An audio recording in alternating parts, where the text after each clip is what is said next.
Vamos lá, pessoal. Bem-vindos mais uma vez. Sou o Lucas, trabalho na Pipe Social. Para quem não conhece, quem está participando aí de alguma das nossas lives a primeira vez, a Pipe é uma plataforma que conecta negócios com investidores, aceleradoras, marcas, muito trazendo oportunidade para negócios de impacto poderem se desenvolver.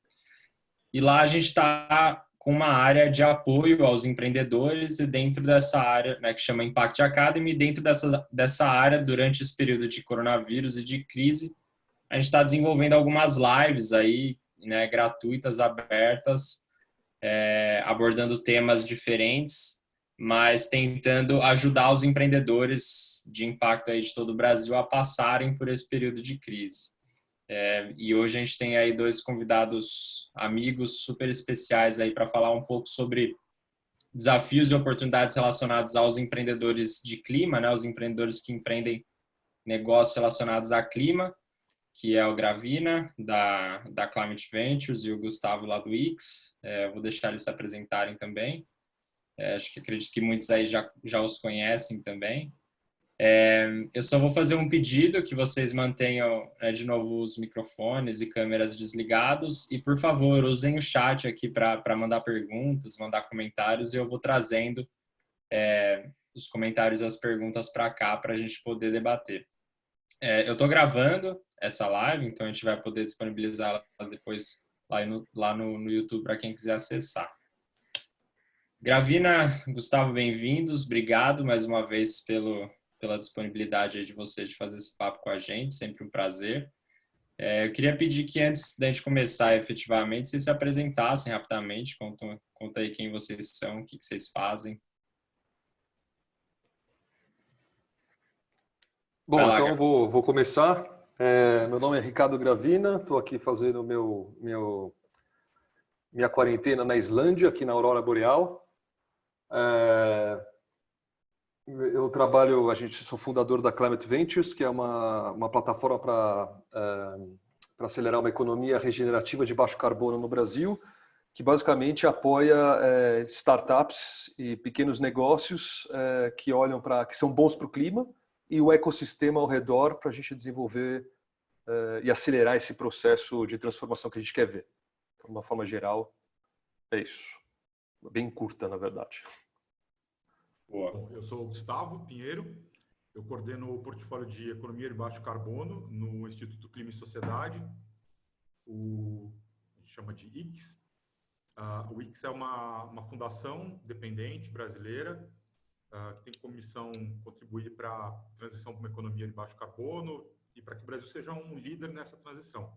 É um processo que a gente vê aí acontecendo ao longo dos próximos 30 anos, dado que para a gente alcançar os objetivos do Acordo de Paris, se faz necessário que toda a economia global passe por esse processo de transição e se decarbonize até a metade do século, né? Até 2050, os próximos 30 anos. Então, é isso. Muito prazer. Boa. A gente queria começar, então, se vocês fizessem aí breves comentários e introdução sobre esse tema. Quais são, né, frente a essa pandemia, essa crise que a gente está vivendo, desafios aí, potenciais oportunidades que a gente tem para quem quer ou quem já está empreendendo negócios para uma economia de baixo carbono. Graça, você começou a se apresentar aí, quer começar?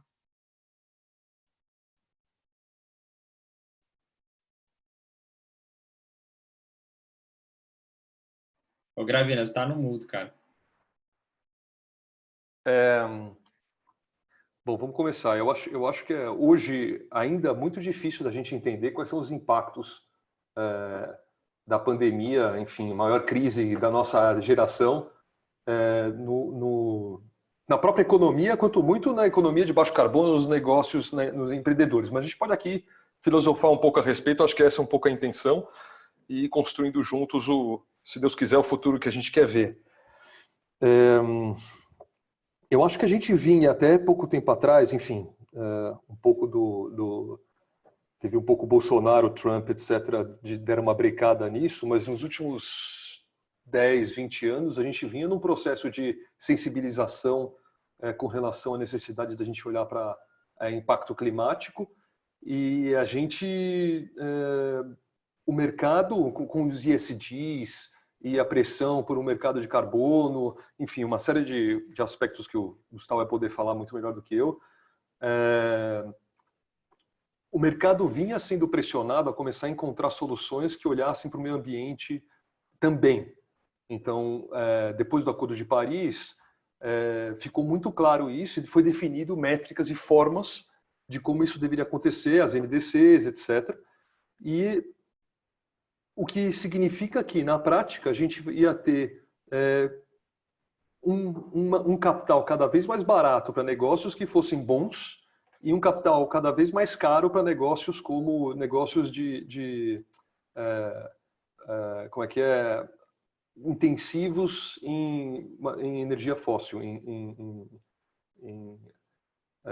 petróleo, gás, carvão, etc. E tudo que fosse puxando disso. Então, o que a gente percebeu agora com o Corona na verdade, a gente estava criando um momento muito grande de olhar para isso e agora, obviamente, tudo para e agora vamos cuidar da gente, vamos cuidar da sociedade, vamos cuidar das pessoas que estão passando por dificuldade, a economia vai começar a entrar em recessão. Então, o coronavírus, ele para todo um diálogo, nesse momento, né?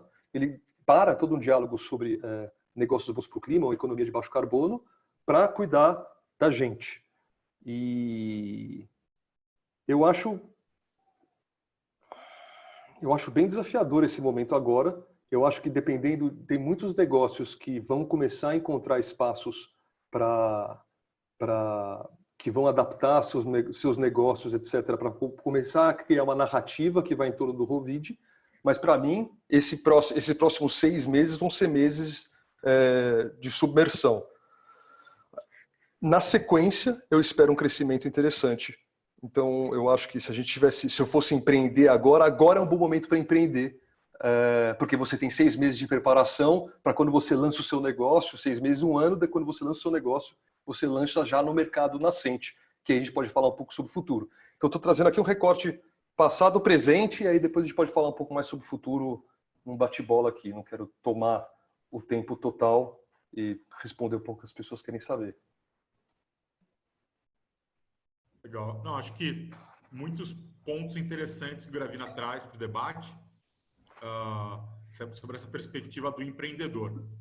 Eu queria trazer alguns outros pontos mais sobre a perspectiva aí da agenda climática e não necessariamente do empreendedor, mas de algumas oportunidades que eu vejo e alguns impactos que a crise do Covid-19 está trazendo que podem efetivamente transformar o mundo, né?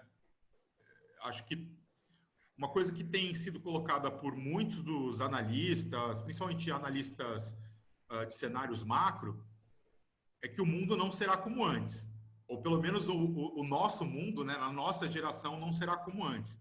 Assim como em outros eventos, né, muito cataclísmicos, assim, de certa forma, as mudanças elas mudam comportamentos numa velocidade que a gente não vê em tempos de business as usual, digamos assim, né? E a crise do Covid, ela está, enfim, né, eu vejo que tem alguns empreendedores aqui, né, ela está transformando a economia radicalmente. Tem um aspecto muito interessante que quem trouxe para o debate, pelo menos, né, quem me apresentou a esse aspecto da crise foi o economista Armando Castelar, da FGV, que é a questão de que essa é a primeira crise que afeta radicalmente o setor de serviços, muito mais do que outras crises no passado, né? Então, quando a gente olha, por exemplo, para outra crise que a gente viveu, né, uma década atrás, a crise de 2008, né, a grande crise econômica, ela, mesmo nos Estados Unidos, gerou uma queda no setor de serviços, no auge da crise, que não passou de 60%. Né, de 40% de queda, né? 60% do mercado se manteve não impactado. Agora, o setor de serviços, que é o que mais emprega nessa sociedade urbana, né, do século XXI, ele é radicalmente afetado, principalmente serviços que estão relacionados ao consumo e ao varejo, né, que são motores, né, das economias globalizadas e urbanizadas que a gente tem hoje. Então, isso é um aspecto que traz grande impacto. E, trazendo aí dados enfim, os economistas estão aí fazendo seus cenários, né? E o Deutsche Bank está fazendo cenários muito interessantes, macroeconômicos, com indicações de que a gente vai ter uma queda, né, do PIB da ordem de 7% a 9% nos Estados Unidos, 11% a 15% na Europa, né? Todo dia eles estão atualizando os dados, então eles estão variando ainda, mas uma queda, né, econômica muito superior ao que está sendo previsto ainda aqui no relatório Focus, né, nos cenários brasileiros, onde a gente viu uma mudança de um crescimento, né, em torno de 1% para uma queda de em torno de 2%. Né? Os dados do último relatório Focus indicam uma queda, o consenso do mercado com uma queda de 1,99% na economia desse ano. O que parece, na leitura, né, de economistas que estão acompanhando o debate global, muito tímida. Muito provavelmente por conta de os próprios modelos não conseguirem modelar quedas tão grandes, porque eles não foram feitos para isso. Então, assim, muitos empreendedores estão sendo impactados, né? Muitos negócios vão ser impactados, os grandes têm fluxo de caixa para sobreviver. Startups, a gente sabe que vivem com uma folga de capital muito menor e devem ser muito impactados. Contudo, há setores onde há oportunidades, né? Uma coisa que estamos aqui fazendo uma call por Zoom, né? O Zoom é provavelmente uma das empresas que ganhou muito. Se vocês olharem a cotação da Zoom no... Cresceu 30% e depois caiu 8%. Quanto, Garvina? Cresceu 30% e depois caiu 8% por causa da quebra da segurança. Então, isso é só, né, a transição digital, ela está se acelerando nessa crise, porque é a única forma, né, das pessoas que estão se dispondo a ficar em isolamento social se comunicarem, fazerem negócios, continuarem suas vidas, né? Enfim, principalmente, né, a indústria aérea praticamente parou. Mas além da transição digital, tem novas economias que vão nascer. Uma delas, né, alguns analistas já estão construindo papers sobre a economia de menos contato, né? É um novo modo de fazer negócios que está surgindo. E muitos outros vão surgir. E qual a conexão disso tudo com a descarbonização da economia? Bom, em primeiro lugar, o mundo parou. O mundo parou. Não estamos aqui, logo nem tudo parou, mas a gente parou de se locomover e de consumir combustível, né? A queda de consumo de combustível é radical. Isso impacta fortemente uma das indústrias que é uma das grandes vilãs climáticas, que é a indústria de combustíveis fósseis, né? Gás, petróleo, carvão não é mais usado para transporte, né? Mas principalmente petróleo, né? Que produz gasolina, óleo diesel, enfim.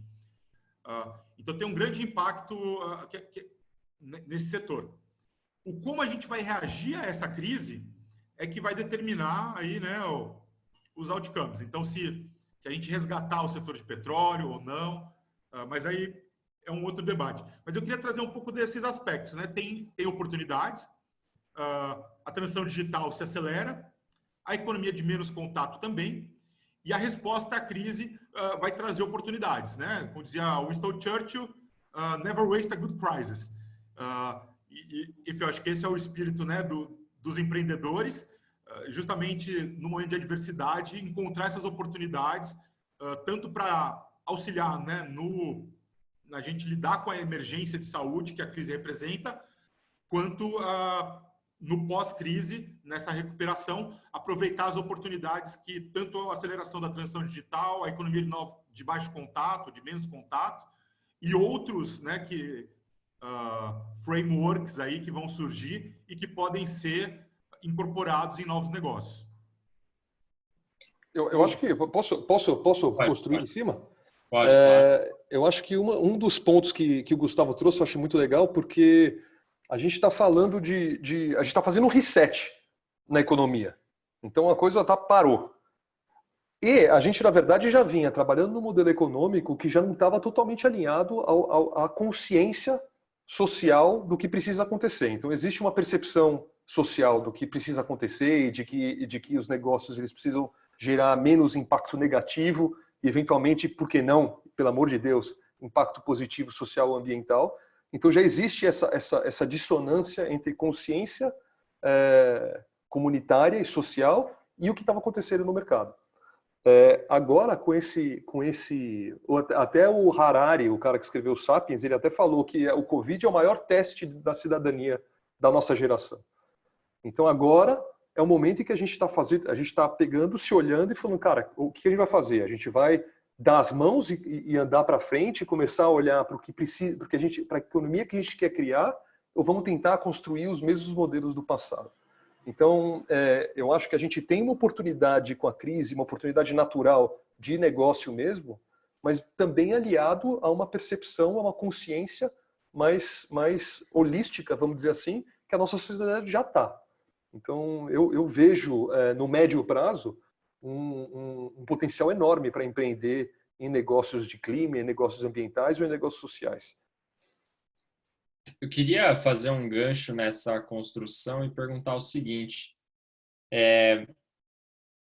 Enfim, o Gustavo tocou nesse ponto, né, das emissões, né, o mundo parou e aí as emissões diminuíram e tal, mas no pós-crise, né, assim que a crise acabar, quais são os riscos ou quais são os potenciais incentivos econômicos que podem ser criados para poder acelerar o processo, né? A gente está vendo que muitas, né, o Gustavo mencionou a transformação digital, está acontecendo em vários setores, coisas que levariam anos talvez para serem aprovados, estão sendo implementados em semanas. O que é a oportunidade assim prática em termos de incentivo, sei lá, pensando em incentivo econômico, seja no público ou no privado, no pós-crise, e o que pode ser talvez um risco, assim, só dando um exemplo, sei lá, um risco seria voltar a full power em carvão e gás ou petróleo para voltar à economia mais rápido, mas uma oportunidade seria atrelar investimentos verdes a projetos maiores, sei lá. O que vocês pensam, assim, que até pensando também na Agenda Brasil, que já esteja no pipeline, alguma coisa assim, já esteja sendo discutido, o que pode ser risco e o que pode ser oportunidade assim que a crise acabar? Tá. Bom, vamos lá. Eu acho que tem alguns aspectos dessa crise que são muito relacionados a aspectos que a gente vê também nessa crise mais longa, né, que a gente tem no horizonte, que é a crise causada pela mudança do clima, né? Então, acho que como o Ricardo trouxe aí o aspecto, né, a mensagem do Harari, né, de que a gente está sendo testado, o como a gente vai responder a ela é que vai determinar esse futuro, né? Então, as medidas de resposta, por enquanto a gente está, né, o que a gente está vendo todo dia na imprensa aqui local, são medidas emergenciais. A gente está vendo ajuda para informais, ajuda para pequenos empresários, provavelmente em algum momento vou discutir resgate para grandes empresas, né? Deferimento de impostos já está acontecendo. Tem uma leitura de que ainda falta um pacote justamente para o meio do caminho, né? Para quem não é nem o informal ou o microempreendedor individual ou a microempresa e nem o grandão que só o deferimento de impostos já resolve, né? Esse middle market, assim, né? Médias, pequenas médias, scale-ups, né? Que estão ainda num limbo. Agora, assim que a gente conseguir ter um horizonte do final da crise, a gente vai ter que discutir as medidas de retomada, né? Que não são essas medidas de agora. Não é só garantir liquidez, garantir a sobrevivência. Como é que a gente vai efetivamente recuperar, né, os pontos perdidos, os empregos perdidos? E aí sim vão vir medidas que muito provavelmente, né, pelo que tem sido debatido, tanto no mercado americano quanto no europeu, né, no mundo OCDE, no mundo desenvolvido, e que deve vir a reboque também para o Brasil, vão haver medidas de natureza não só monetária, que devem ser muitas também, né, a gente deve ter continuar aí o quantitative easing, né, esse expansionismo monetário, mas a gente deve também ter medidas de natureza fiscal, ou seja, aumento do gasto público, do investimento para lidar com isso. Independentemente se é um país como o Brasil ou como a Itália, que é, né, tem quase 140% do PIB em dívida pública, todo mundo vai aumentar. E todo mundo aumentando, a leitura dos economistas é que não tem problema. Agora, a gente vai incorporar algum critério nisso? A gente vai colocar alguma cláusula social, ambiental, para esse gasto fiscal? Ou a gente vai simplesmente despejar dinheiro para qualquer setor? Se a gente simplesmente despejar dinheiro para qualquer setor, aí a gente corre um grande risco, efetivamente, né, de colocar recursos em ativos que depois vão, algum dia, se tornar ativos encalhados, né? Por exemplo, carvão, petróleo, o gás, né? Ou mesmo em alguns setores industriais que são grandes emissores. O outro cenário é trazemos, sim, critérios, né? Vamos lidar com essa crise, com a resposta dela, pensando na recuperação no curto prazo, aí nos próximos, né, 24 meses, 36 meses, mas vamos olhar para o futuro, vamos olhar para daqui não a 30 meses, mas olhar para onde a gente quer estar daqui a 30 anos na hora de desenhar esse programa. E vamos trazer para dentro dele critérios que garantam que alguns setores que a gente sabe que tem que ser desenvolvidos para que a gente, né, consiga fazer a descarbonização da economia, consiga fazer essa transição, consiga alcançar os objetivos, né, que expressos no Acordo de Paris. E nesse caso, a gente vai ter a crise, né, ou conseguir extrair o melhor da crise, né, conseguir fazer dessa crise efetivamente uma oportunidade para acelerar essa transição e com isso alavancar alguns setores que precisam se desenvolver. Eu vi que, inclusive aqui no chat, né, algumas pessoas colocaram reciclagem, tem espaço, quais os setores, como lidar com a repriorização de projetos, né, dado que o foco vai ser em economia, né, economia imagino, de custos, né, para as empresas. Eu queria trazer um aspecto para o debate que é o seguinte: a economia de baixo carbono ela é uma economia mais eficiente. E isso é uma coisa que ainda, né, não está, talvez, consensuado em todo mundo, mas é uma tese em construção e que está se comprovando dia a dia, né? Ela está se provando dia a dia. Negócios sustentáveis ou negócios que incorporam, né, padrões ambientais, sociais e de governança corporativa, né, o que a gente chama de ASG ou ESG, em inglês, no termo mais conhecido, são negócios antifrágeis, né, negócios que estão mais protegidos a crises. Essas são teses que no mundo do investimento de impacto já existem e que vão ser testadas nessa crise, né? A crise ainda está no começo, então é difícil a gente pegar os sinais, né? Eles podem mudar radicalmente daqui uma semana, daqui 20 minutos, daqui um mês, mas a gente já tem alguns indicadores, né? Por exemplo, se a gente olhar o índice CDP-BR de resiliência climática, que foi lançado em 1º de abril, e não é piada, né? Não é uma mentira, que é o índice que roda dentro da Bovespa e que serve como benchmark, né, para os setores da economia justamente que estão se descarbonizando, a gente vê menos volatilidade do que o Ibovespa. A gente vê menos queda do que o Ibovespa, né? O período é muito curto, né?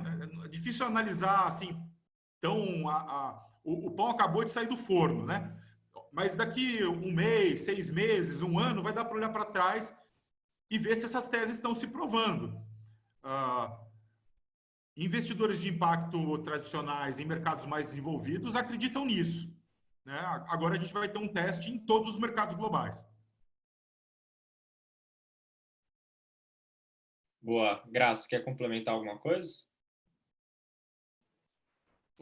Eu acho que o que vai, enfim, a gente vai estar tendo essa crise horrível e na sequência a gente vai entrar numa recessão horrível. É aquelas ondinhas, né? Tem a ondinha do Covid, a ondinha gigante da recessão e a ondinha enorme das mudanças climáticas que vem na sequência. Né? A nossa estrutura de resposta, por design, ela é um pouco centrada no presente, muito pouco focada no futuro. Né? Então, eu estou falando, o que o Gustavo trouxe faz muito sentido, são as narrativas que a gente precisa construir para que a gente consiga mudar o modelo tradicional de tomada de decisão, que, na minha percepção, vai ser voltada para como é que a gente gera emprego agora. Não, mas é via fossil fuels ou não? A minha percepção, nosso desafio é como a gente cria as narrativas para evitar que a gente vá para o fossil fuel ou qualquer caminho que seja mais rápido, simplesmente para gerar emprego a qualquer custo.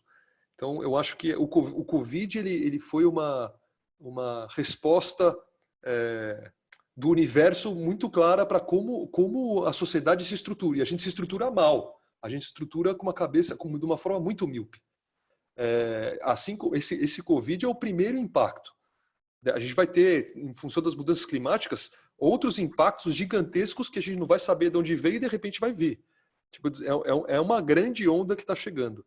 Acho que o Covid, para nós, é um processo de experimentar um novo modelo de resposta, que é um pouco o que o Gustavo está falando, dentro da linha do que ele está trazendo, um modelo de resposta mais eficiente, que tem uma visão de resiliência ao longo do tempo. Se a gente responder da forma como a gente sempre responde aos nossos desafios, a gente vai continuar acelerando um carro para o abismo. É um pouco essa a minha percepção.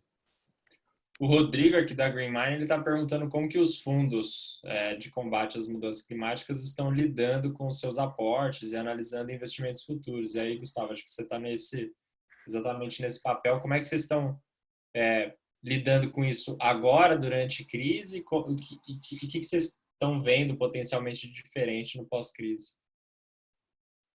Então, no caso particularmente da filantropia, a gente tende a ser impactado em termos de disponibilidade de recursos no exercício seguinte, né? Principalmente porque a maior parte dos recursos filantrópicos no mundo são oriundos de fundos fiduciários, de fundações internacionais, que com certeza estão sendo impactados pela destruição de valor dos ativos. Na crise de 2008, a gente viu, no ano seguinte, em 2009, uma queda da ordem de 7% nas doações filantrópicas no mercado americano, que é o mercado que a gente tem dados. Isso para uma economia que caiu em 2008 0,28% e que caiu em 2009 2,3%, alguma coisa assim. Gerou uma queda de 7% nas doações filantrópicas no outro ano. Se a gente se configurar o cenário atual de uma queda de 10% na economia americana, a gente poderia ver um cataclisma em termos de disponibilidade de recursos filantrópicos nos próximos 2 anos, né? Algo aí, sei lá, 15%, 20%, 30%, né? É difícil de avaliar. Vai depender muito das medidas que vão ser tomadas para a recuperação, da velocidade da recuperação. Eu, particularmente, né, e aí trazendo uma análise não técnica, que tem muito de feeling, e acredito que o que a gente vai ver no mercado americano é uma resposta governamental como a gente não viu em outros momentos. Muito em função da gente ter um presidente em ano eleitoral, né? Então, dado o ano eleitoral, dado que o Trump tem uma reeleição, a tendência é a gente ver o governo americano realmente tentando estancar a crise o mais rápido possível e tentar construir uma rápida recuperação para ainda nesse ano, né, no segundo semestre. O CEO da BlackRock, né, o Larry Fink, que embarcou no começo do ano, né, logo após Davos, e que é o maior gestor de recursos do mundo, né, na descarbonização dos portfólios de investimento da BlackRock, né, que colocou como target isso, fazer a mensuração, adotar critérios ESG, ele soltou uma carta aos investidores nos últimos dias falando sobre o Covid. a leitura dele é que o mundo não será como era antes, né? Então a gente vai acelerar essa transição, mas que a gente não vai retroceder em modelo de desenvolvimento, né? O que talvez aconteça é isso se acelerar justamente pela destruição de valor que a gente está vendo agora e pelo volume de investimentos massivo que vai ser feito na sequência, né? Se falava, né, em Green New Deal, continua esse debate. Na Europa, a gente tem um debate sobre o Green Stimulus Package, né? E no Brasil, já existem propostas nessa mesma linha, né? Nós mesmos no IC estamos debatendo isso com os grantees, com economistas, né? E querendo tá puxando esse debate aí ao longo dos próximos meses, dado que essa crise é uma crise que ainda vai levar algum tempo para ser debelada, né? Até maio, junho, alguns cenários piores falam em julho, agosto, né? Uma segunda onda. Mas quando esse debate for feito efetivamente, é importante que a gente ajude a pautar, né? E a determinar as prioridades. Então, eu vejo, em relação a investimento, né, na agenda de mudança do clima, obviamente, impactos no horizonte, sem dúvida, mas são impactos num horizonte também limitado a esse período de recuperação econômica. Uma vez que a recuperação se dá, a gente tende a voltar, né, ao business as usual, e eu espero que o novo business as usual seja um pouco distinto da rota que a gente estava antes, né? E eu vejo aí realmente oportunidades para que nessa recuperação a gente alavanque alguns setores que são efetivamente setores que têm muito futuro no longo prazo, nesse período de 30 anos de transição, né, de descarbonização da economia global. Boa, Gra, quer comentar alguma coisa? Eu vou trazer aqui, então, a palavra do mestre, né? Eu vou trazer aqui duas perguntas, e vamos tentar trazer aqui a pergunta do Murilo e da Paola, que fala um pouco sobre a oportunidade de rever a infraestrutura da cidade, né? E até numa conversa com o Gustavo, a gente estava conversando sobre essa coisa da mobilidade, né? Pessoas trabalhando mais de casa e talvez até ganhando a preço por isso, ou seja, usando menos o carro, talvez buscando alternativas de mobilidade, né? Bicicleta, caminhada e tudo mais. Como é que vocês estão vendo isso, assim, essa possibilidade de repensar a infraestrutura, a estrutura da cidade, e até colocando aqui o que a Paula trouxe, que é a preocupação com as populações mais vulneráveis e periféricas, né? Pessoas em situação de rua, assentamentos irregulares, que geralmente não fazem parte dos planos diretores, né? Dos planejamentos urbanos da cidade. Vocês acham que existe uma ressignificação do espaço urbano no pós-crise? Como que as populações de baixa renda e populações vulneráveis entram nessa equação? Bom, eu vou dar também no feeling, né? Eu acho que muito das coisas, óbvio que o Gustavo trouxe vários dados aí, e ele tá imerso nisso, mas eu acho que por enquanto hoje o que a gente vê, o que a gente está falando aqui são grandes, tudo na base do feeling, é um pouco o que ele disse. Ainda não existem modelos para você conseguir avaliar um impacto de uma coisa como essa, o impacto do Covid, por exemplo, na mobilidade urbana.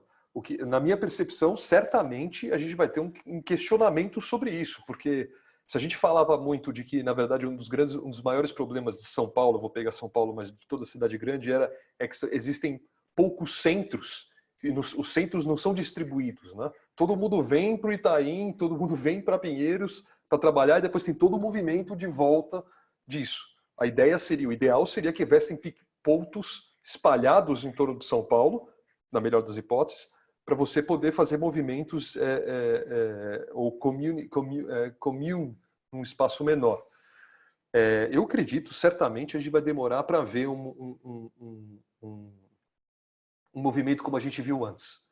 Vai demorar. Eu acredito que isso vai voltar a acontecer, mas eu acho que a gente vai demorar, porque o questionamento sobre qual que é a relevância de eu ir até lá, se eu posso falar com você pelo Zoom. Além de toda a revolução que o Zoom e todas as ferramentas de conexão virtual já estão tendo. Eu acho que a gente vai ter um processo grande de questionamento sobre qual é a importância da mobilidade, certamente. Com relação à questão das comunidades vulneráveis, eu vou te falar, eu estou muito surpreso positivamente com como a sociedade está olhando para essa questão. Eu acho que as comunidades vulneráveis estão passando a ser, elas sempre apanharam muito para serem relevantes nas tomadas de decisão, e eu sinto que agora, talvez por uma pressão, enfim, por pressões óbvias, elas são trazidas de novo à tona. E na minha percepção, uma das coisas que a gente fala muito é quando você pega um negócio que é, vamos dizer assim, que olha para impacto, esse negócio costuma ser um pouco mais inclusivo socialmente. Então você pega, por exemplo, indústria de carbono, você pega versus produção de energia, petróleo, etc., versus, por exemplo, a eólica ou solar. Você acaba tendo muito mais pessoas contratadas, você acaba fazendo um movimento muito maior na economia junto com as pessoas. Eu acho isso um argumento relevante, é um argumento que a gente tem que levar para os governantes para que eles apoiem iniciativas nesse sentido e, vamos dizer assim, não ofereçam tantos recursos, tantos subsídios para outros modelos. Sobre essa agenda de transporte, cidades especialmente em comunidades vulneráveis, eu acho que a gente, enfim, a gente ainda não está vendo a crise no Brasil muito forte, né? A gente está no começo, a gente está com uma certa defasagem em relação a outros países. Acho que essa é uma das vantagens, né? A gente sempre reclama que a gente está distante do resto do mundo, mas o fato do Brasil ser um país com um grau de globalização relativamente inferior a muitos países, talvez nesses momentos você acaba tendo uma vantagem comparativa, né? Primeiro que a gente pode responder à crise tirando algumas lições dos outros lugares, né? E segundo que a gente pode se preparar, né? A gente está todo mundo em casa há 2, 3 semanas, mas de fato ainda nem começou, né? O lockdown mesmo no Brasil, né?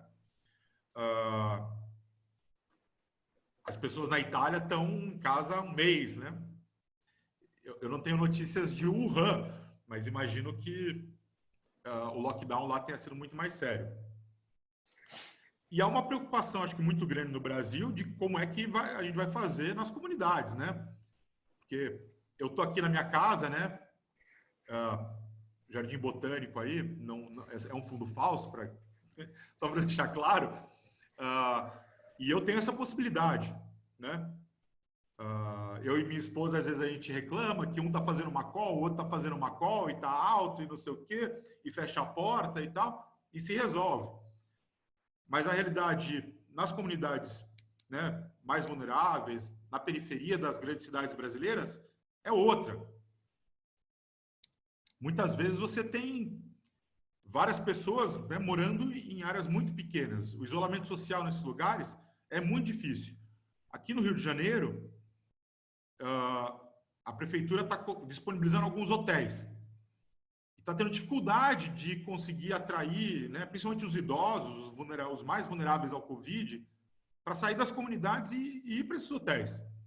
As pessoas não querem ficar longe dos seus familiares, têm medo de voltar depois e sua casa ter sido invadida, suas coisas terem sido, né, enfim, tem vários fatores comportamentais, humanos envolvidos nisso. Então, a gente ainda não sabe qual vai ser o impacto, né? Como é que a Covid, se a gente vai conseguir vencer evitar o espalhamento da Covid nas comunidades que são as mais vulneráveis, onde, em geral, você tem pessoas que dependem do sistema público de saúde, né? Que não tem acesso a plano de saúde, ao hospital particular, né? Vão ter menos oferta de UTI. Então, é um grande desafio. Por outro lado, eu nunca vi uma resposta da sociedade brasileira no nível que a gente está tendo, né? Seja a resposta até do Estado, né? A gente sempre critica o Estado, né? Critica o Estado, esse governo, e todos os governos, né? Seja no nível municipal, no estadual, ou mesmo no federal, onde a gente está vendo um monte de ruído, mas o fato é que as coisas estão acontecendo, uma velocidade superior à que a gente está acostumado a ver as coisas acontecerem no setor público brasileiro. Então, acho que a crise está nos ensinando já que quando a sociedade se mobiliza e quando há consenso de que é necessário fazer alguma coisa, as coisas acontecem, mesmo no Brasil. E em velocidade, né, enfim, de cruzeiro, digamos assim. Transportes. Transportes é um setor que está sendo devastado, um dos mais impactados pela crise. Muitos municípios já estão abrindo o bico porque não tem mais como manter os sistemas de transporte funcionando. Os concessionários, né, empresas de ônibus principalmente, que em geral são empresas médias, né, algumas pequenas, não têm fluxo de caixa para sobreviver por meses, né, nesse modelo. Vão ter que ser resgatadas pelo setor público. O BNDES já está acenando aí com recursos para as prefeituras. A Prefeitura de São Paulo já anunciou que a renovação da frota, que tinha inclusive critérios de descarbonização, né, tinha uma meta de praticamente descarbonizar a frota de São Paulo nos próximos 20 anos, já está postergando essa meta. Então, a gente vê que também tem respostas contraditórias, né? Por um lado, os setores sob estresse, a primeira resposta, a resposta habitual, né, o business as usual, é falar, não, vamos postergar, então, qualquer investimento, qualquer meta de modernização do setor. Contudo, pode haver uma oportunidade, né? Eu acho que o grande desafio é, nós, enquanto sociedade, vamos conseguir encontrar oportunidades. O resgate a empresas de ônibus, ele vai ser descriterioso, vai ser simplesmente despejar recursos no setor, ou a gente pode também aproveitar para fazer a transição, né, para outros combustíveis, seja a eletrificação, que é o que está mais à mão, dado que a gente tem tecnologia já disponível, né, de prateleira, já tem fabricante de ônibus elétrico instalado no Brasil. Ou a gente vai simplesmente falar, não, vamos voltar a ser, e o ônibus a diesel vai continuar, e inclusive a gente vai não atualizar os padrões dos motores a diesel, né? Porque, afinal de contas, o setor está em frangalhos. Então, acho que essa é uma questão. Ou a gente pode falar, não, vamos aproveitar, a gente precisa fazer muito investimento, a construção civil é um setor que contribui rapidamente, né, para a geração de empregos, e a gente já tem um déficit de mobilidade enorme nas nossas cidades. Então, vamos investir em modais ferroviários, em metrô, em muitas cidades que não tem, VLT, né? A agenda de trilhos é uma que tem um potencial de ser retomada, né, como resposta à crise. Em relação acho que a estrutura das cidades, né, os planos diretores, aí é uma coisa, eu acho eu não tenho muitas respostas, né, eu acho que são questões mais de longo prazo, mas que a gente tem que enfrentar em algum momento. Mas se a gente olhar para o urbanismo das cidades brasileiras, a gente vê uma grande dependência do caminho, né, e da nossa história e da nossa cultura. As cidades brasileiras, elas não são como elas são por acaso. Acho que todo país tem uma conformação de como as cidades se desenvolveram, de como o espaço urbano se constituiu, que traz muitos fatores culturais. Ela é a expressão, de certa forma, né? Tanto a arquitetura quanto o urbanismo são expressões da cultura dos países.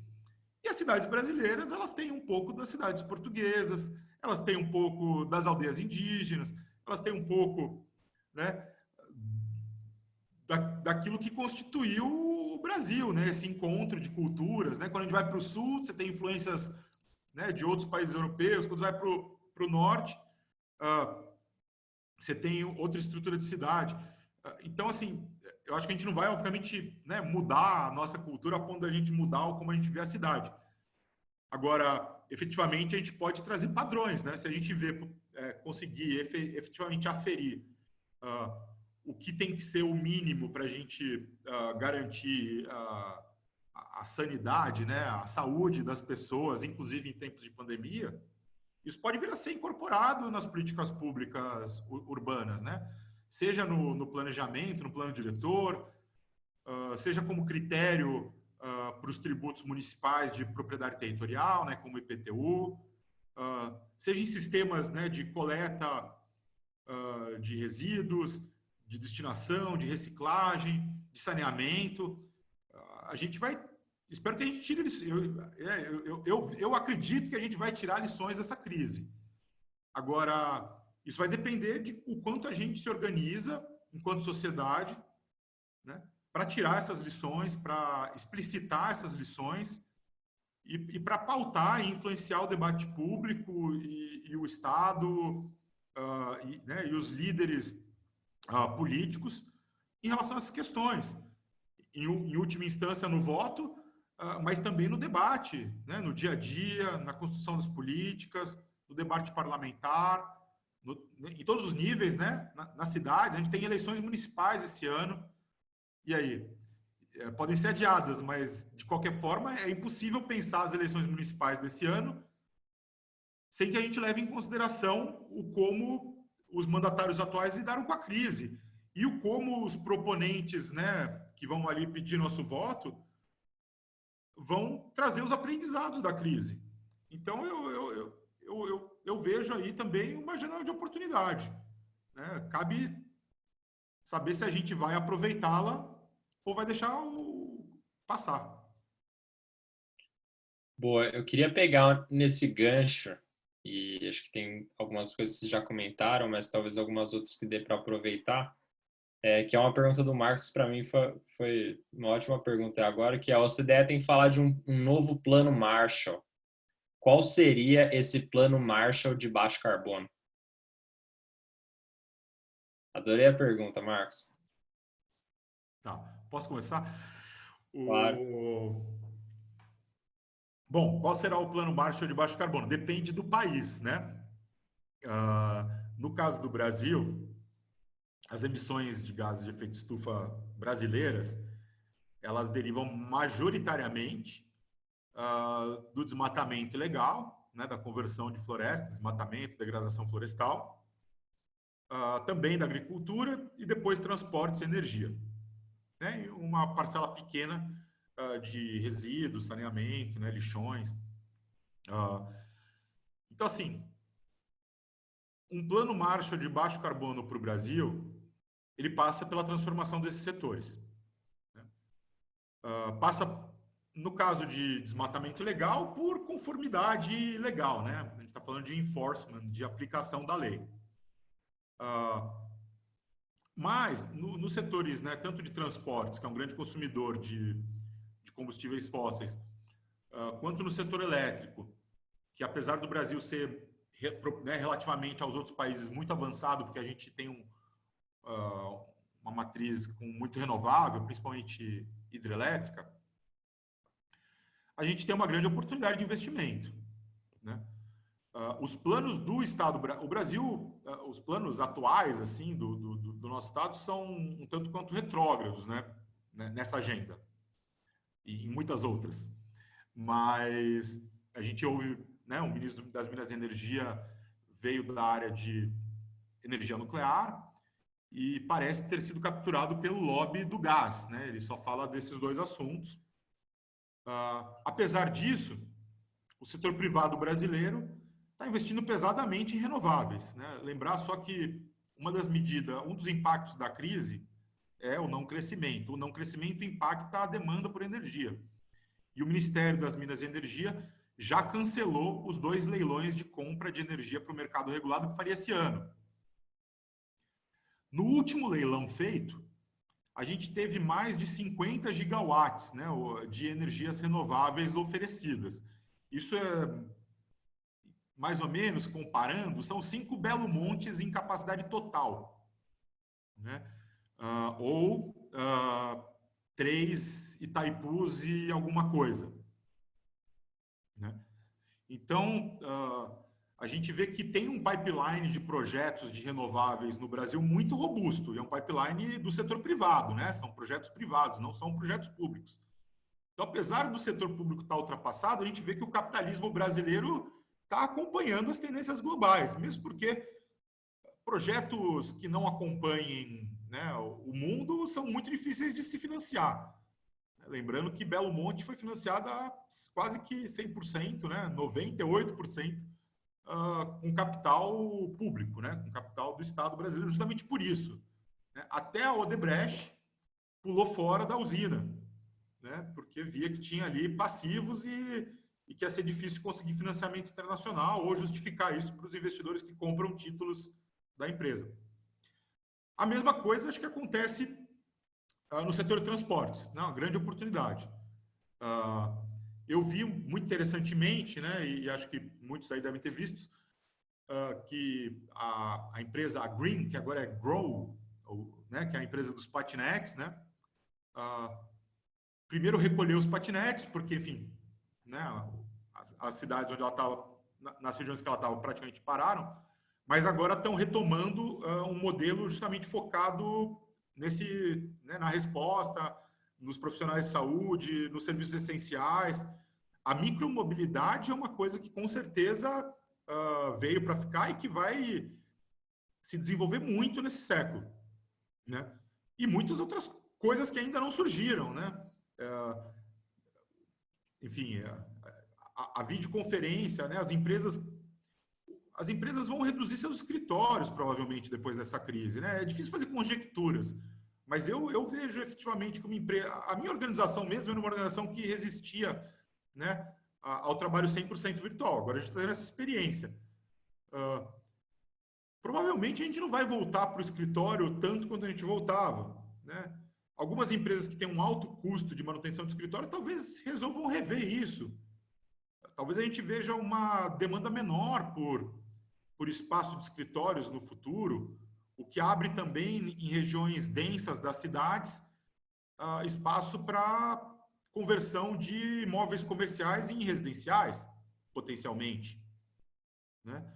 Então, enfim, são muitos cenários possíveis, né? E cada um pode ser desenvolvido com um grau de profundidade muito grande. A gente está aqui meio que, né, numa conjectura macro, ainda muito cedo na crise, mas com uma certeza, né, que mudanças virão e que mudanças serão aceleradas, né? Acho que eu reforço isso. Acho que a grande questão agora é: mudaremos de rumo, mas para que lado? Né? Para acelerar a descarbonização, ou a gente vai tentar uma volta ao passado? Né? Então, acho que é por aí. Gra, eu queria ouvir seus comentários, e aí já emendando uma outra coisa, que é como a gente aqui que está assistindo, enfim, empreendedores ou potenciais atores, podem fazer para ajudar a dar essa guinada sentido descarbonização que o Gustavo mencionou.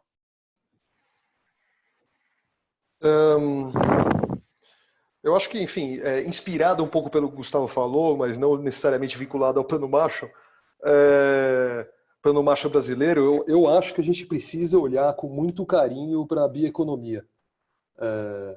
Eu acho que se tem uma coisa que o Brasil pode pautar e pode ser uma liderança no mundo, porque Deus é brasileiro, e a gente tem aqui a nossa biodiversidade é invejável, enfim, não dá nem para comparar.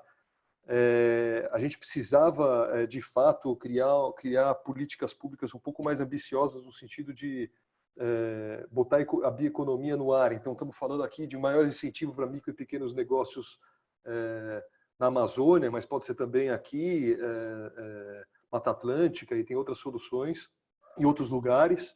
Eu acho que a gente tem aqui incentivo maior à inovação, facilitar um pouco essa aproximação da academia com o mercado, criação de novos mecanismos financeiros, conceito de blended finance. Tem muita coisa que já está aí, que é só a gente juntar e para começar a rodar, para que pequenos para que a gente possa botar esses empreendedores para inovar para o Brasil. Quer dizer, se tem uma potência inovadora natural, é o empreendedor. Você bota ali o bando de empreendedor numa sala, sai um monte de coisa maluca. Metade dessas coisas vão quebrar, mas muitas vão virar negócios e muitas, e 1 ou 2 unicórnios, quem sabe.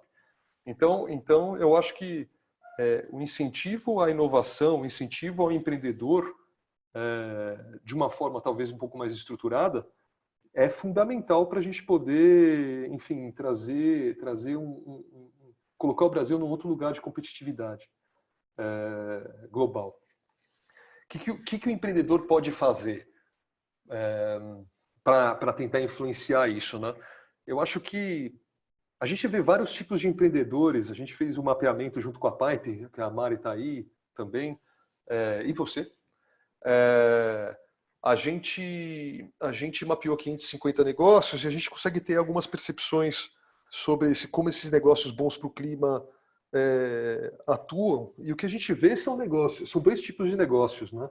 Tem alguns negócios que são negócios que eles pegam uma oportunidade de mercado e de forma talvez mais eficiente, como o Gustavo trouxe, mais eficiente ambientalmente, ou de uma forma um pouco mais criativa, conseguem gerar impacto positivo para o clima, positivo para o meio ambiente e gerar mais valor para o seu cliente. Isso é matador. Isso é matador. Aí a gente não está falando de... Aí a questão política acaba influenciando menos. Óbvio que influencia, sempre influencia. Só você ver a quantidade de subsídios que a gente tem para os fósseis. Mas se a gente, numa perspectiva geral, o negócio é eficiente, ele agrega valor naturalmente. Esses negócios... Econômico, né? Direto. O impacto econômico direto e o impacto social e ambiental. Esses negócios são maravilhosos de você andar. Tem alguns empreendedores aqui que estão assistindo a gente que têm esses modelos. Tem outros modelos de negócio que são um pouco mais, vamos dizer assim, disruptivos e com modelos de negócios ainda um pouco mais desafiadores. Então você pega, por exemplo, o mercado de resíduos é um mercado talvez um pouco mais maduro. A gente já consegue ver dentro desse mercado uma série de negócios que eles são economicamente interessantes e simplesmente, estou falando de negócios bons para o clima, né?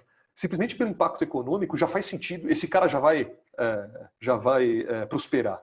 Em outros ecossistemas, por exemplo, eu trouxe a bioeconomia muito por conta disso, como florestas, a gente vê muitos modelos de negócios que ainda estão explorando as possibilidades. E esses negócios, obviamente, têm um risco maior, vão passar por um vale da morte mais árduo, e muitos deles vão quebrar, mas muitos deles vão prosperar. Eu acho que o nosso desafio como empreendedor é ter sempre, primeiro, se apaixonar pela solução e não pelo seu negócio, né? Eu vejo muito empreendedor apaixonado pelo meu negócio. Ah, não, eu tenho um negócio aqui e ele vai se vender sozinho. Isso é um risco gigantesco. Tipo, o seu negócio nunca vai se vender sozinho. Você parte do princípio que não vai se vender sozinho. Mesmo que ele venda sozinho, você diz que não. É muito importante ser cético. E tentar explorar, dialogar, entender quais são as oportunidades. Eu acho que aí a gente está falando para o empreendedorismo normal.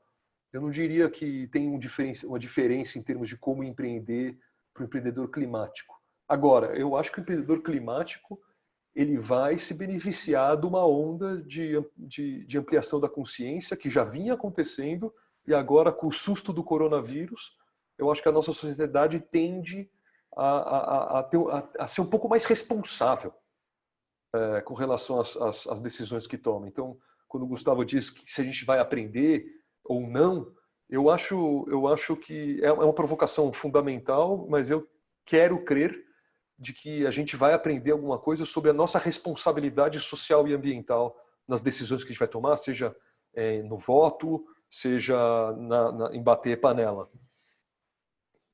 Eu queria pegar esse gancho, que essa foi a pergunta do Vini, inclusive, falando que a crise está gerando uma consciência maior, mas que as pessoas têm dificuldade de entender um pouco dos impactos do aquecimento global, né? Essa coisa do aquecimento até 1,5 grau.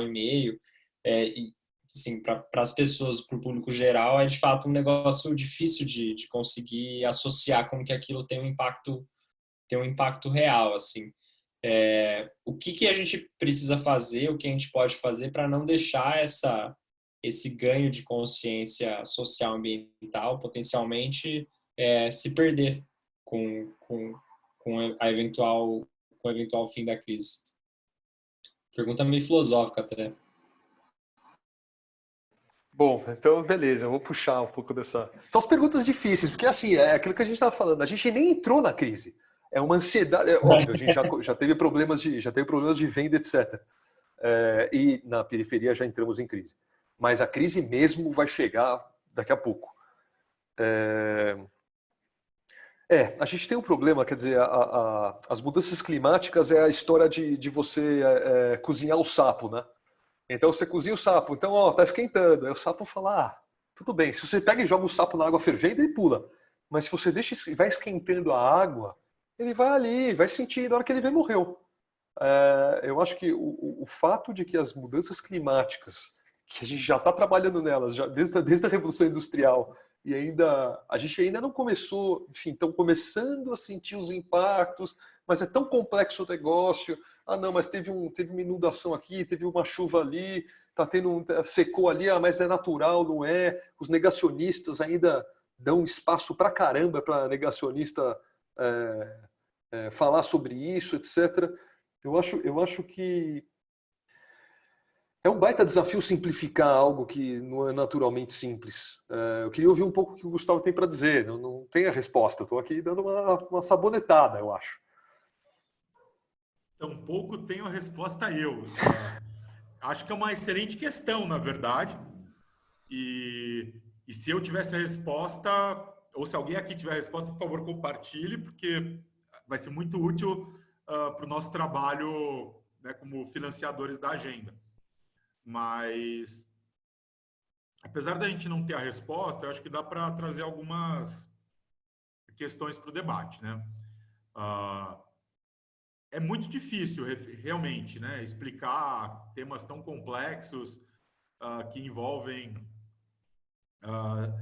ciência interdisciplinar, né, vários ramos da ciência colaborando para produzir as análises, né, a mudança do clima e a ciência climática tem sido um dos grandes, se não um dos maiores esforços científicos já empreendidos de forma colaborativa por cientistas no mundo todo, né, que a gente já viu, é uma coisa que está aí sendo desenvolvida em pesquisas, enfim, a gente pode voltar para a Conferência de Estocolmo, e no Brasil, grupos de pesquisa, né, que estão lidando com essas questões na vanguarda em muitos temas, né, principalmente, obviamente, no tema florestal, dado o ativo florestal brasileiro. E aí a gente resume tudo a 1,5 graus, né, ou a 2 graus, que é o que o Acordo de Paris traz, e que é o possível, né? Assim, obviamente, isso é distante do ótimo científico, né? Mas você precisa trazer para um proxy, né? Para alguma coisa que condense esse volume absurdo de dados e conhecimento produzido e que consiga traduzir isso para política e para mensagens que sejam compreensíveis. Só que, quando a gente fala 1,5 graus, eu até entendo, né? Assim, essa questão que sempre volta Parece à pouco, tona, né? mas só 1,5 graus, né? Poxa, esquentar 1,5 graus, esfriar 1,5 graus, muda tão Não dá pouco, né? nada. Assim, na percepção. A gente tem que entender que isso não é 1,5 graus na temperatura aqui, onde você está, né? É 1,5 graus na média da temperatura observada em todo o planeta. Só que isso para a gente chegar nesse 1,5 graus, a gente vai ver variações muito maiores. E esse é o grande risco da mudança do clima, né? Os impactos no sistema climático, eles não vão se manifestar simplesmente com o verão vai ficar 1,5 graus mais quente, ou o inverno vai ficar 1,5 graus mais frio. A gente já está, enfim, as séries históricas, né, de temperaturas e de eventos climáticos como um todo, porque as temperaturas influenciam as chuvas, as secas, os ventos, né? Todo o sistema climático, a pressão atmosférica, né? São vários fatores com uma volatilidade muito maior, né? Então, a seca fica mais seca, muito mais seca. A chuva fica mais molhada não, né? Mas ela se concentra, né? E se concentra em volumes muito maiores. Os sistemas climáticos, a relação entre as massas de ar muda radicalmente. Então, eu até concordo com a crítica à mensagem de que 1,5 graus comunica mal. E talvez realmente comunique mal, ou talvez não comunique, né? Mas é que dentro desse 1,5 graus tem muita coisa, né? E a gente precisa mergulhar nisso para efetivamente entender o impacto. E o impacto global é diferente do impacto local, né? Então, o impacto local ele depende, obviamente, de fatores climatológicos globais, mas depende também de fatores regionais, né? A gente não pode, por exemplo, associar o aumento de chuvas e enchentes 100% à mudança do clima. A mudança do clima está colaborando para isso? Muito provavelmente. E a gente já vê alguma produção científica que avalia e oferece evidências nesse sentido. Mas também tem fatores locais, né? As questões urbanas, a ocupação desordenada das cidades, a ocupação das várzeas dos rios, né? São Paulo é uma cidade construída, né, numa região de mananciais, de cabeceiras, né? O Rio de Janeiro está, em boa parte, muito próximo do nível do mar, né? Um pequeno aumento do nível do mar vai fazer com que em marés cheias e em luas cheias, né? O que a gente chama de as marés reis, né? King Tide, a gente possa ter... A gente já tem inundações no Rio, né? Mas a gente possa ter inundações numa outra dimensão, né? Tornando inviável viver em algumas partes da cidade, efetivamente, né? E a gente está falando de partes periféricas, como, por exemplo, a favela da Maré, que está praticamente no nível do mar.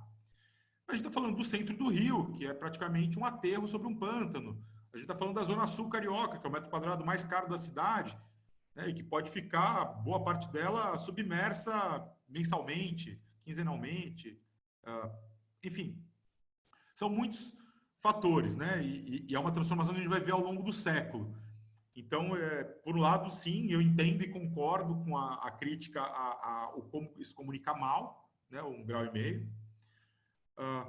Mas eu acho que é sempre importante ressaltar que por trás disso tem uma complexidade e que isso se manifesta na vida das pessoas de uma forma variada e com muito mais intensidade do que 1,5 graus pode fazer parecer, né? A volatilidade do sistema climático está aumentando muito. E isso tem impactos gigantescos na vida das pessoas, nos negócios, né, nos mercados. A gente ainda não começou a ver efetivamente os impactos nos mercados, né? O Sandy, né, o furacão Sandy, que atingiu Long Island, né, o estado de Nova York, causou estragos pesados na cidade, né, em Manhattan, no metrô, né, tem linha de metrô que foi inundada e que vai ter que ser refeita, né, então, isso teve impacto, por exemplo, na indústria de seguros nos Estados Unidos, enorme, né? No Brasil, a gente tem uma indústria de seguros incipiente, né? Poucas pessoas, mesmo nas áreas mais afluentes das cidades brasileiras, têm seguros residenciais. Imóveis em favelas sequer são seguráveis, porque você sequer tem, né, um registro no cartório que te possibilite fazer o seguro daquilo. Então, assim, acho que não dá para a gente menosprezar os impactos simplesmente por conta dos limites da comunicação científica. Uhum. Agora uma coisa só para somar isso, que uma coisa que eu acho que essa história do Covid pode apoiar, enfim, nossa cruzada com relação às mudanças climáticas é a crença na ciência, né? Eu acho que a ciência nunca foi tão, talvez em outras épocas, mas não que eu me lembre, tão valorizada, né? Então, e é interessante você ver, eu acho que esse confronto muito explícito, então, se por um lado as mudanças climáticas são extremamente complexas, o Covid é extremamente complexo, mas bem menos complexo que as mudanças climáticas. Então você tem uma clareza muito grande de que existe um vírus que está chegando, existe uma série de tomadas de decisões que os cientistas dizem para tomar, e tem aqui os políticos que estão se posicionando de formas diferentes. É muito interessante, você começa a ficar um pouco mais transparente as pressões que acontecem e o fato de que a ciência é imbatível, né? Eu acho interessante pensar como essa clareza social que a gente tem com relação à importância da ciência vai vai impactar quando a gente voltar para casa e olhar, tá bom, e agora as mudanças climáticas? Eu estou curioso para entender qual é o impacto disso. Legal. Eu vou só fazer uma inserção nerd que eu preciso fazer aqui sobre esse assunto de ciência. Eu sou engenheiro químico de formação, né? E assim, químico vê o mundo como uma série de reações químicas acontecendo ao mesmo tempo, né? E aí eu acho interessante isso, porque assim, pelo menos para mim, assim, ou para quem estuda química profundamente, aquecimento global é uma coisa meio óbvia, né? Tipo assim, você está tirando carbono debaixo da terra e jogando no ar, é óbvio que vai aumentar a concentração de carbono na atmosfera, e esse carbono, por consequência, vai fazer aumentar a temperatura média da Terra. Então, é uma coisa até meio contrassenso achar que não existe.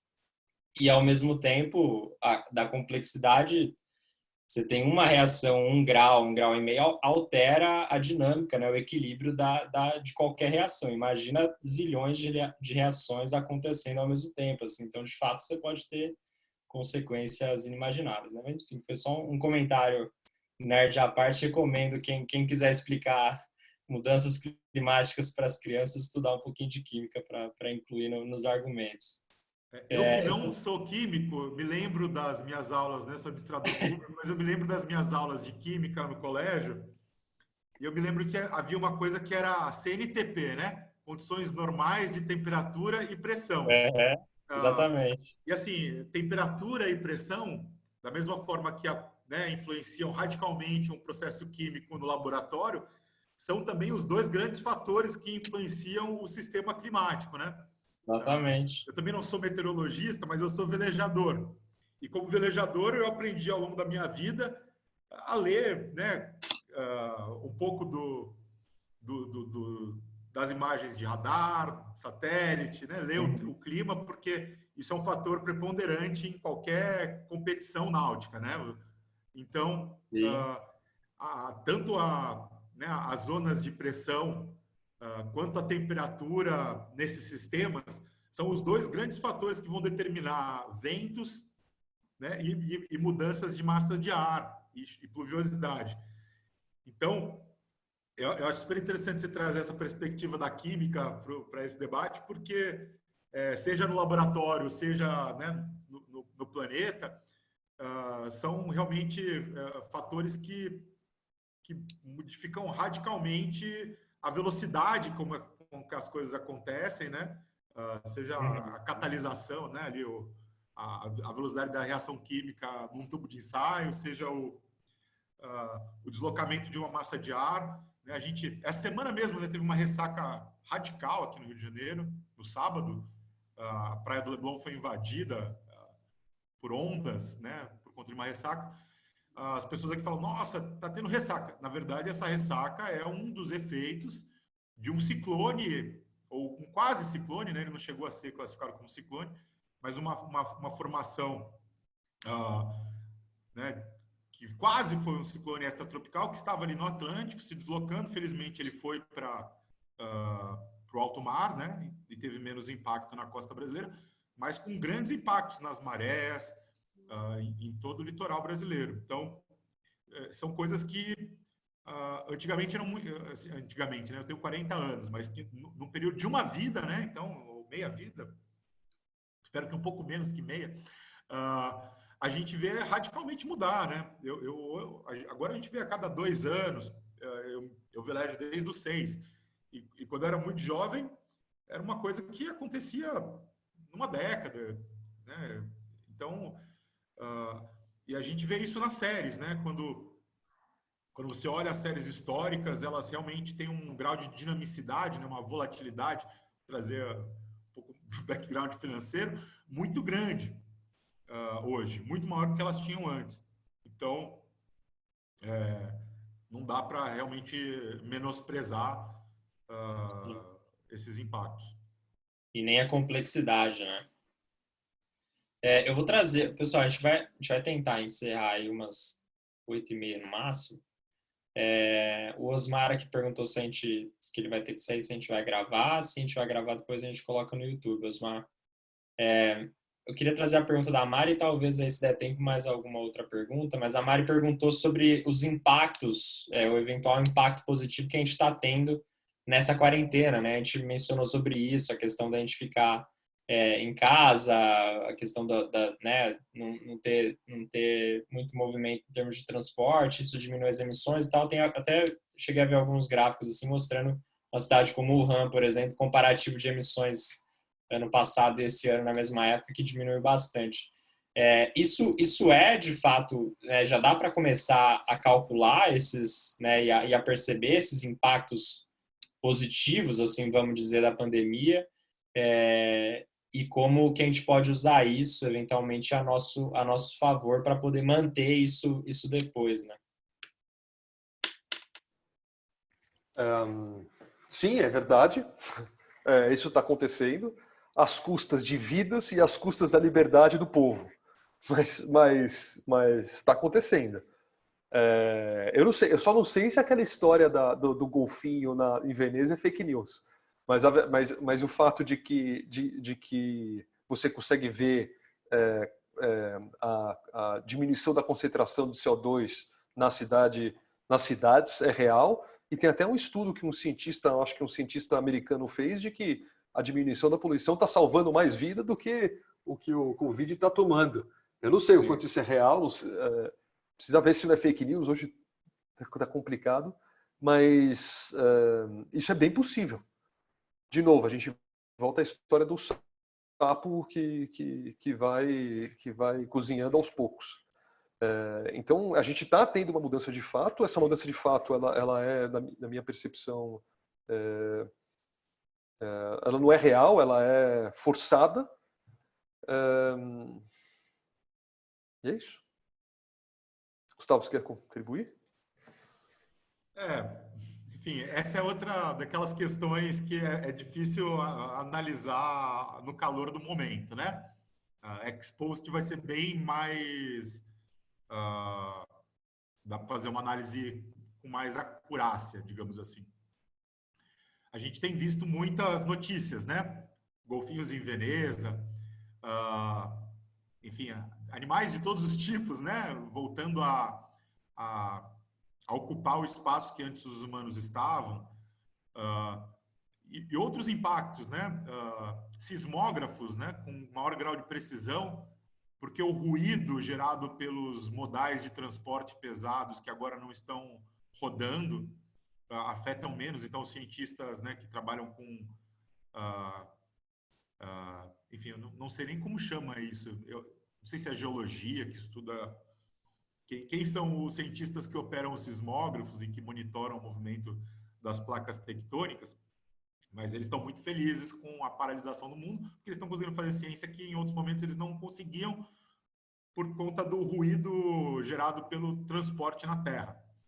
Até mesmo evidências científicas estão surgindo de que, né, observações estão ocorrendo, né, estão sendo registradas e a imprensa está publicizando rapidamente, antes de papers serem publicados, de que a rotação da Terra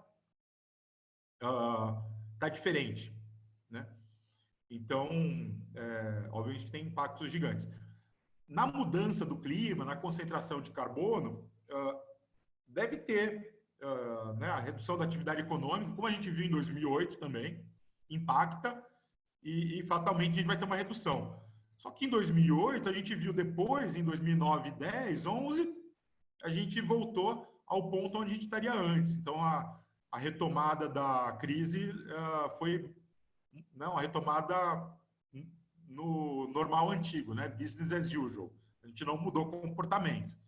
Essa crise, que é uma crise que acho que tem esse fator, né, de mudança de comportamento e que está nos obrigando a aprender outras formas de trabalhar e de se relacionar, talvez ela contribua para uma mudança mais duradoura. De uma perspectiva de emissões mesmo, né, num pior cenário, né, que o Covid-19 matasse 2% da população mundial, a gente teria uma redução de emissões que, na verdade, ia atrasar o crescimento de emissões em 2 anos, né? Porque é mais ou menos a taxa de crescimento demográfico, ela ia ser defasada em 2 anos. Então, a gente não deve ter algum impacto significativo, né? Com as medidas de isolamento, menor ainda bem, né? Porque vai morrer menos gente pelo Covid. Eu ainda não vi dados robustos em relação às vidas que estão deixando de ser perdidas, né? Tem, obviamente, uma redução, por exemplo, no Brasil, radical de acidentes de carro, né, que é uma das causas de morte, né, somos recordistas mundiais, né, de acidentes de carro, de mortes no trânsito. Obviamente, a gente vai ter uma redução, talvez, de crimes violentos, ou não, né? Também está... só que esses dados, né, esses são dados que são divulgados geralmente com uma defasagem muito grande. Então, a gente só vai ter estatísticas de mortes, estatísticas policiais, né, às vezes com 1 ano de defasagem, 6 meses. Então, hoje a gente tem dados muito locais, é muito difícil você não tem ainda esses dados todos agregados. Agora, hoje tem um artigo muito interessante no Guardian, que tem um estudo que está correlacionando as mortes no Covid com a poluição do ar nas cidades. Supostamente, segundo esse estudo, né, eu não vi o estudo, só vi o artigo jornalístico, então eu não gosto muito de comentar artigo jornalístico sem ler o estudo, porque a gente sabe que muitas vezes as interpretações dadas nessa tradução da ciência, né, para o jornal, você perde um pouco do rigor científico. Mas o Guardian é uma fonte, né, que eu respeito muito, e ele traz que, dadas as diferenças, né, no nível de toxicidade do ar em países, regiões e cidades, né, a pesquisa sugere que pessoas em áreas poluídas tinham uma probabilidade muito maior de morrer de coronavírus do que aquelas morando em áreas com um nível menor, né, de poluição, né, em áreas mais limpas. E nenhuma grande novidade, né? Que a poluição é um fator preponderante em doenças respiratórias, seja na incidência, seja na severidade. Inclusive, essa é uma das questões que a gente tem tentado trazer para o debate climático, né? Que é a poluição nas cidades, porque originalmente não era um debate conectado, né? Eram coisas que se evoluíram dissociadamente. A questão de poluição urbana, principalmente, do ar, e a questão de mudança do clima. Eu acho que isso começou a mudar no governo Obama, nos Estados Unidos, quando a EPA classificou, né, a emissão de gases de efeito de estufa como, né, no Clean Air Act, né, na legislação deles para a poluição do ar, para começar, como uma alternativa, né, para avançar na regulação e em ações de governo no tema de redução de emissões de gases de efeito de estufa, dado a inviabilidade de passar alguma legislação, uma vez que o Obama não tinha maioria nas 2 casas, né? E o debate de poluição é um debate que foi, de certa forma, enfraquecido por muito tempo, né? Uma vez que muitos países tomaram medidas, aparentemente o ar está mais limpo. Mas a gente sabe que tem, no caso do Brasil, os estándares de poluição na cidade são muito baixos. A gente tem uma incidência absurda de doenças respiratórias, né, em São Paulo, no Rio de Janeiro, em outras grandes cidades.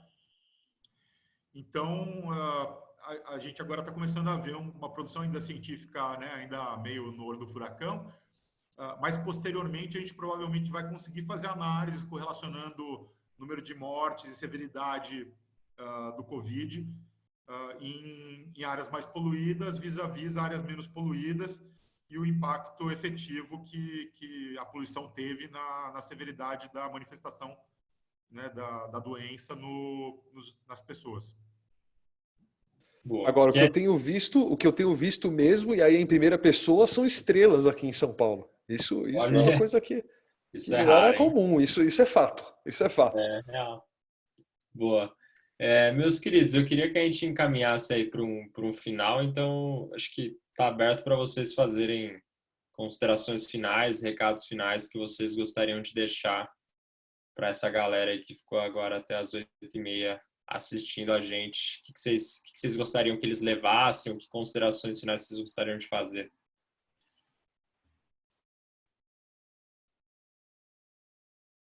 Bom, vou puxar. Eu tô puxando, hein?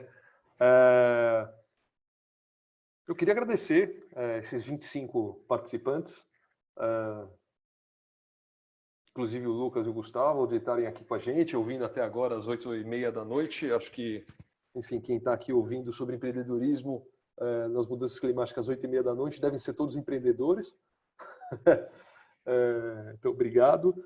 Eu acho que a gente está passando por um processo. Tem uma. Eu nunca citei o Papa, mas eu vou citar o Papa porque ele falou uma coisa muito legal, que é a história de que a gente imaginou que a gente ia continuar saudável no mundo doente. Cara, essa frase é muito legal porque não é possível. Então, quer dizer, então tem essa história do Covid, mas vão haver outras ondas e outros tipos de doenças. Enfim, a gente vai passar por outros desafios. Então, eu espero que a gente aprenda com o Covid.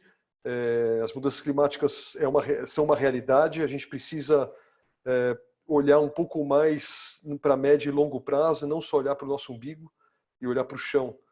Então, que a gente aprenda com isso e use o nosso poder de mobilização da mesma forma que a gente está usando para o Covid, para pressionar os nossos governantes a se posicionarem no sentido da gente combater as mudanças climáticas e que a gente empreenda. A Climate Ventures está aí, a gente quer apoiar todas as organizações que estão montando negócios que são bons para o clima e todo o ecossistema que dá suporte para eles. Então, vocês têm aqui na Climate Ventures uma plataforma para que vocês possam crescer. Depois eu falo um pouco sobre, mas a gente tem algumas atividades, então a gente faz alguns mapeamentos junto com a própria Pipe para mapear esses negócios, entender onde eles estão, ter alguns programas de impulsionamento. A gente vai fazer um estudo que vai ficar pronto no final do ano sobre quais são os pontos de acupuntura em cada uma das verticais, resíduos, agro, florestas, etc., energia, etc. Entender, vamos definir modelos de mensuração de impacto de startups, impacto no clima. Então, a gente está fazendo bastante coisa legal. Depois vocês entram no nosso site e dão uma olhada. E é isso. Obrigado.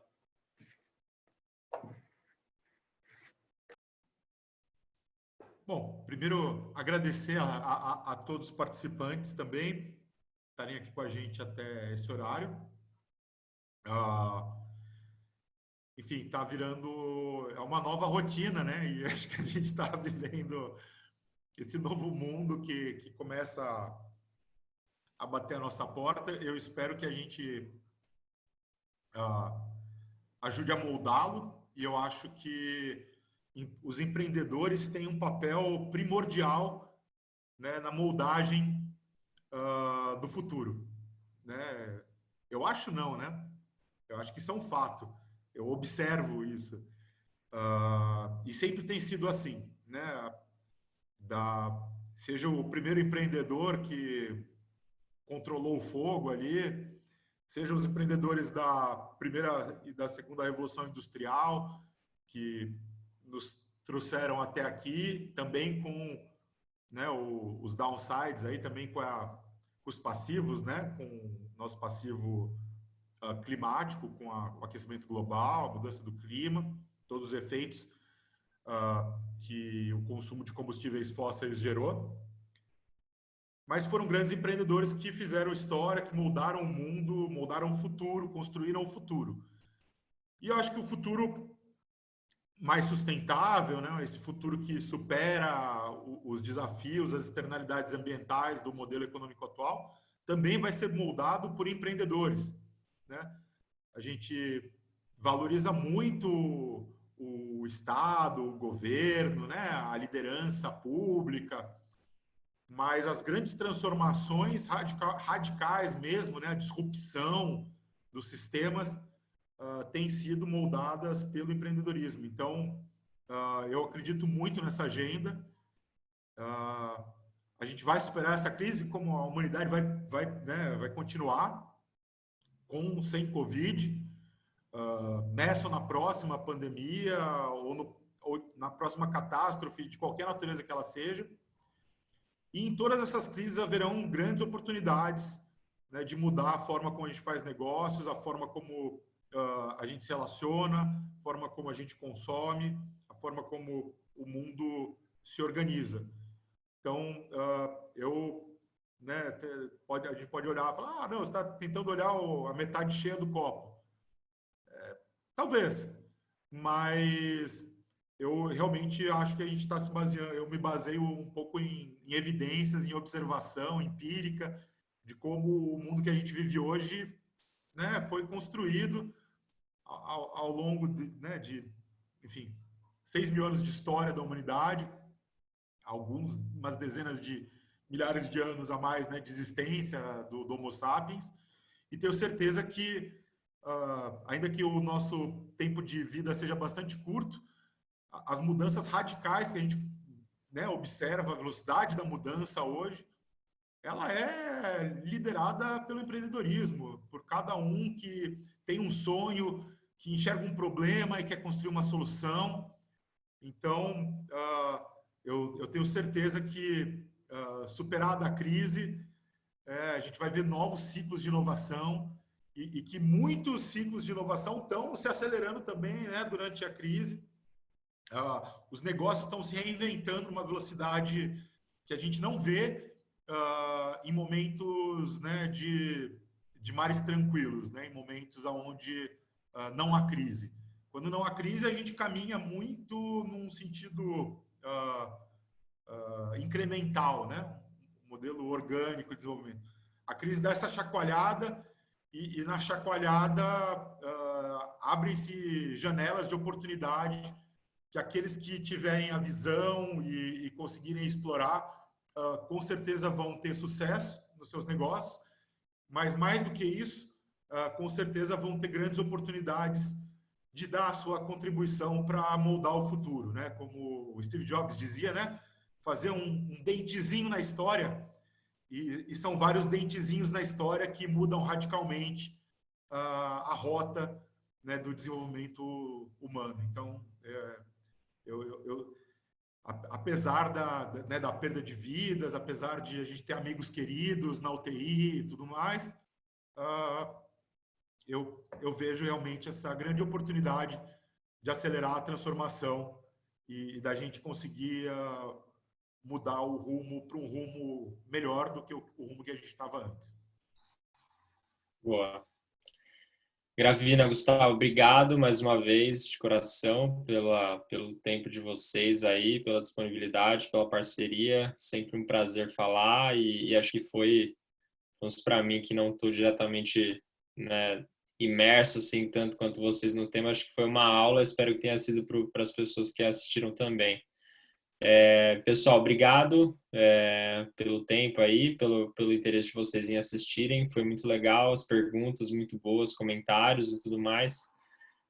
Acho que só para reforçar, essa é faz parte de uma série de lives que a Pipe está fazendo, então deixo o convite para vocês ficarem de olho aí nas mídias sociais da Pipe e poderem acompanhar as próximas. Amanhã a gente vai ter uma com o Cívico, na quinta também outra falando sobre negócios B2B, enfim, a gente está aqui disponível e empolgados em ajudar vocês de alguma forma, empreendedores principalmente. Então, contem com a gente.